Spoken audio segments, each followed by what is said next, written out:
사람을 위하여 하나님께 구하는 일은 더 위대하다.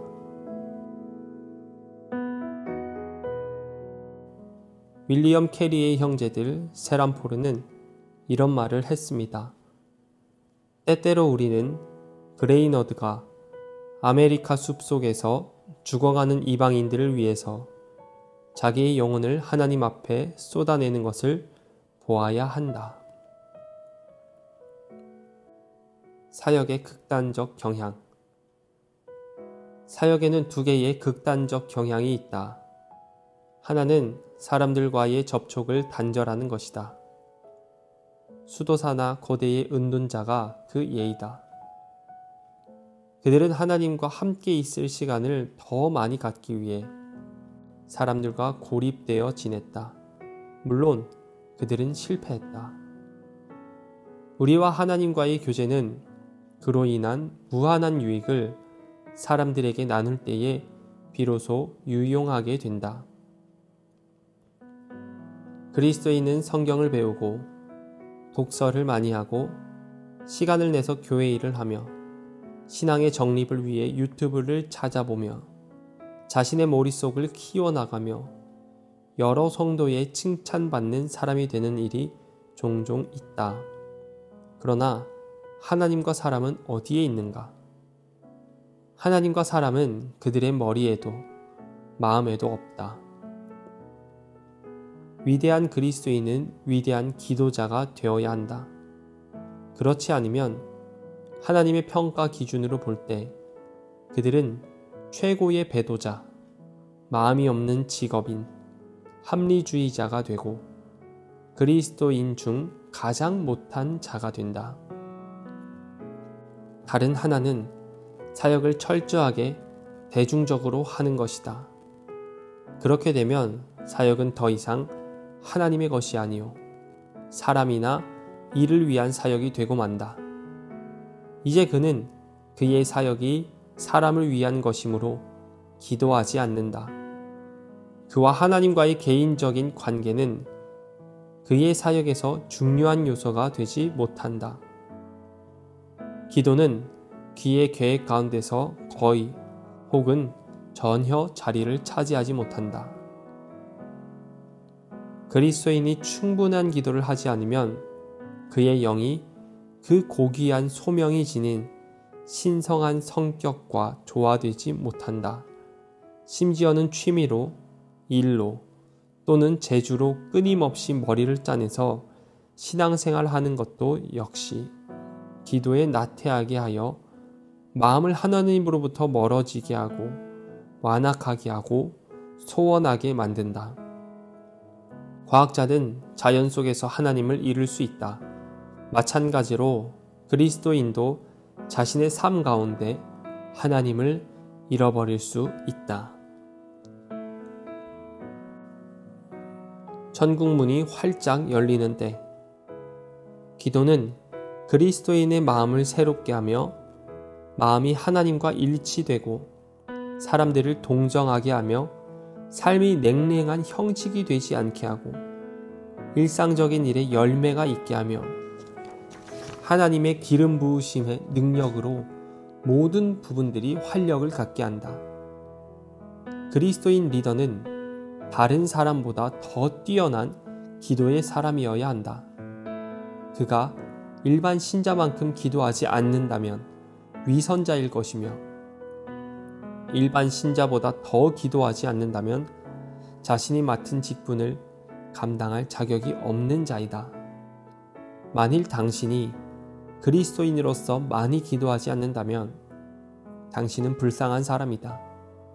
만약 당신이 하나님을 만나는 일에 게으르다면 당신뿐만 아니라 당신 주변의 사람들까지도 불쌍한 사람들이다.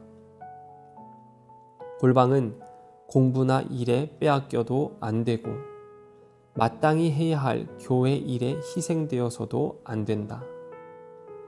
골방이 첫째요, 공부나 일, 그리고 활동은 둘째다. 공부와 활동은 골방으로 인해서 생기를 얻고 열매를 맺는다. 골방의 기도는 대충, 적당히 시간을 때우는 기도가 아니다. 뛰어난 기도의 사람이 되라. 기도는 우리 어머니 치마에 매달릴 때 얻은 사소한 버릇도 아니고 식사 시간에 잠시 나눈 덕담도 아니다. 그것은 우리에게 가장 중요한 시간에 하는 가장 진지한 일이다. 그리스도인으로서 많은 이들을 만나는 사람일수록 기도를 많이 해야 한다.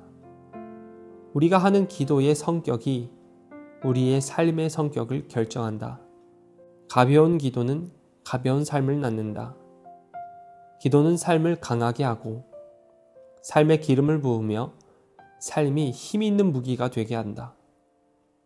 그리스도인은 무엇보다도 먼저 뛰어난 기도의 사람이어야 한다. 하나님을 위해 사람들에게 말하는 것은 위대한 일이다. 그러나 사람들을 위해 하나님께 고하는 일은 훨씬 더 위대하다.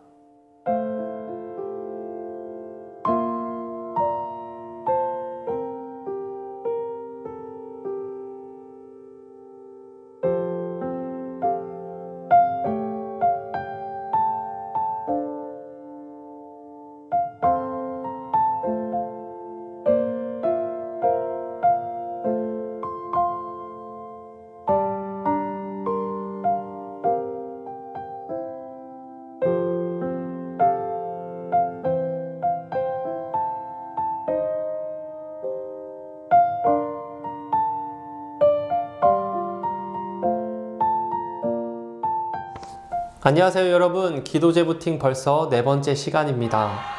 지난주에 여러분들에게 실천사항으로 말씀드린 것 잘 해보셨나요? 30분 이상 하나님과 산책하는 시간을 가지십시오.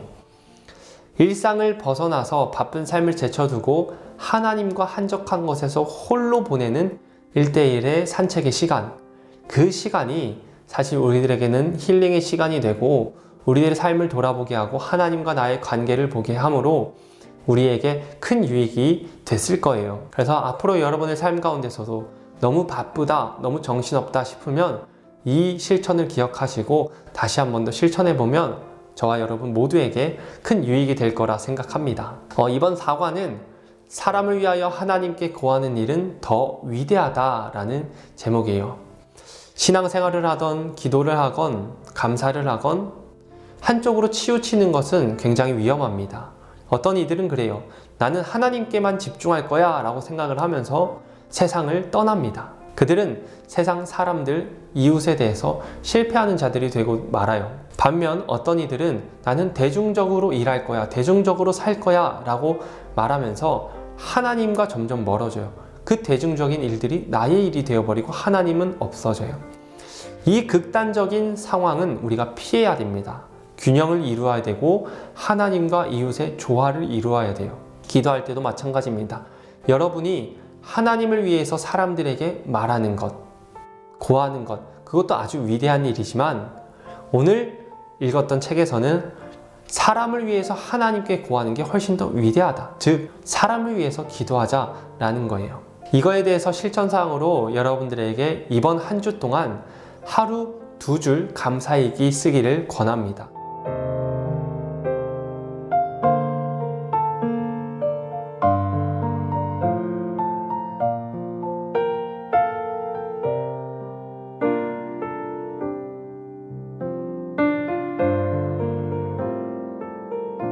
첫 번째 한 줄은 하나님께 감사한 것, 두 번째 줄은 사람, 이웃에게 감사한 것.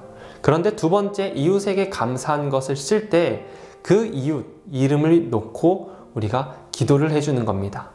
여러분, 하나님께 이웃에게 균형을 맞춘 신앙생활, 균형을 맞춘 감사, 기도 올려드리길 축복합니다. 이 영상을 보시는 분들은 그리스도인 리더라고 생각합니다. 리더는 다른 사람보다 훨씬 더 기도를 많이 하는 사람이어야 합니다. 가정의 리더일 수도 있고요. 직장의 리더일 수도 있고 속회의 리더일 수도 있고 청년의 리더일 수도 있어요. 리더는 다른 사람보다 기도를 많이 하는 사람이어야 합니다. 여러분이 기도를 많이 하면 여러분의 공동체가 복받는 공동체가 될 것이고 여러분이 기도를 별로 안 하면 여러분의 공동체는 불쌍한 공동체다 라고 오늘 책에서 이야기했어요. 아무쪼록 저와 여러분 이번 한 주도 하나님께 하루 2줄 감사일기를 쓰면서 기도하는 저와 여러분 되기를 축복합니다. 이후 나오는 기도 제목 가지고 또 함께 기도하겠습니다.